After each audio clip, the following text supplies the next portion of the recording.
ఏంటి చెప్పు. స్మార్ట్ మీటర్లు ఎవరిని అడిగి పెడుతున్నారు? ఎవరు? మీరు ఎక్కడి నుంచి వచ్చారు? ఎలక్ట్రికల్ డిపార్ట్మెంటా? ఎక్కడే? దాసన్పేట. దీన్ని ప్రజలందరూ వ్యతిరేకిస్తున్నాం, మేము అందరం కూడా.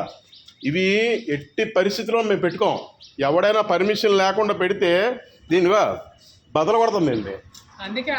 అడగమండం కాదు, ఎట్టి పరిస్థితుల్లో ఎవరైనా ఈ ఏరియా మొత్తం ఎవడైనా ఇక్కడ ఏ ఇంటికి వెళ్ళినా సరే ఈ అదానీ మీటర్లు అంటే మన రక్తం పీలుస్తారా?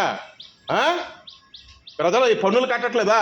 ట్యాక్సులు కట్టట్లేదా? విద్యుత్ బిల్లులు అంత పెడతా ఈ దిక్కుమాలు ఇవి పట్టుకొస్తారు మీరు. చిత్తకొడేస్తాం తీయవి తీసుకు కరెంట్ వాళ్ళంటే మీటర్లు బిగిస్తారంట. ఏం మీటర్లు బిగిస్తారంటే ఇంకేటేగో అదానీ గారు వచ్చారు మన ఇంటికి. అదానీ స్మార్ట్ మీటర్లు 600 వచ్చింది, 2000 వస్తుంది, ఇప్పుడు 4000 5000 వస్తుంది. ఎట్టి పరిస్థితుల్లోని ఈ అపార్ట్మెంట్ కాదు, ఏ అపార్ట్మెంట్ దగ్గర కూడా అయ్యప్ప నగర్లో కాదు, ఊర్లో ఎక్కడ పెట్టినా ఎరగొట్టేస్తాం. వీటిని ఎరగొట్టడమే.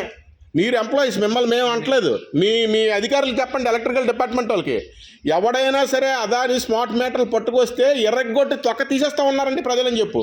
అయ్యప్ప నగర్లో ఎవడైనా అడుగెడితే కాళ్ళు ఎరగొట్టేస్తాం. ఈ అదాని స్మార్ట్ మీటర్లు పట్టుకొస్తే 600 వచ్చినోడికి 2000 వస్తుంది. ఇప్పుడు 3000 4000 వస్తుంది. ఫోన్ రీఛార్జ్ ఎలాగుందో కరెక్ట్గా ఆ టైం కట్టకపోతే కట్ చేసేస్తారంట. విద్యుత్ సర్ఛార్జీలు మేము చెప్పామని చెప్పండి మీరు మీ అధికారులకి, ప్రభుత్వానికి. ఈ ఏరియాలో మాత్రం తిరగద్దు. నేను ఈ ఏరియా మొత్తానికి నేను కన్వీనర్ని తెలుసా.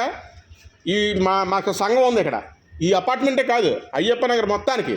ఎక్కడైనా అయ్యప్ప నగర్లో ఎక్కడైనా మీరు పనిచేసినట్టు చెప్తే కొట్టి బాధపడతాం. వాటిని ఎరగొడేస్తాం మేము, మిమ్మల్ని కాదు. స్మార్ట్ మీటర్లను ఎరగొడతాం చెప్తున్నాను నేను ముందే. వెళ్ళిపోండి ఇక్కడి నుంచి.